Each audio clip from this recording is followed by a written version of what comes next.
And Timothy Goeglein works anywhere from 80 to 90 hours a week in the White House along with George W. Bush. And since he had this very prestigious job title in the White House, newspapers in the Maryland and D.C. area approached him and asked that he write columns for their newspapers on top of his already working 80, 85 hours a week. So he agreed, but he didn't accept any money from these newspapers. So he was writing articles about what was going on in the White House week after week. Until one day at work, he gets a phone call from a newspaper that says, "Timothy, have you been plagiarizing all these articles? We just typed in the first few words of what you've been writing, and this has already been written by someone else. You just copied and pasted it from another newspaper. Do you know that this is an offense, that you could lose your job for this with the President of the United States?" And at that moment, Timothy Goeglein says that he got on his knees in the White House in his office and he prayed.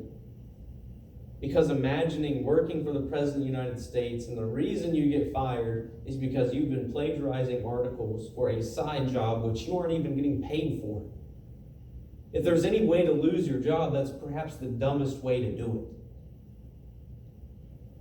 So he got himself together and he approached the Oval Office to go talk to President George W. Bush and let him know what was happening and getting ready to pack his stuff up. He walks in the Oval Office and the president already knows what's happening.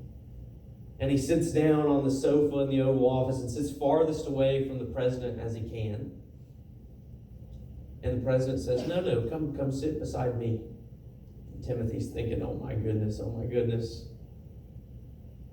And the president says, I want you to invite your wife and your children to the White House to give them a special tour so I can tell them what good of a job you're doing for me and what service you are giving to your country. Completely forgave Timothy for all of the wrong that he had done. And that's scandalous.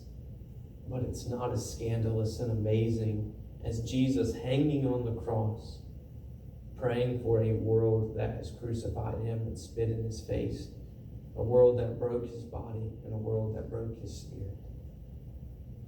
Maybe we need to work on and be more aware of how much of a grip anger and rage has in our life.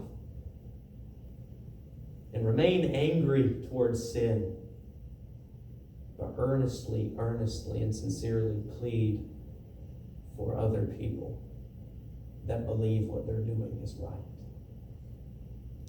We're going to end our service this morning with a hymn of invitation. If you've never accepted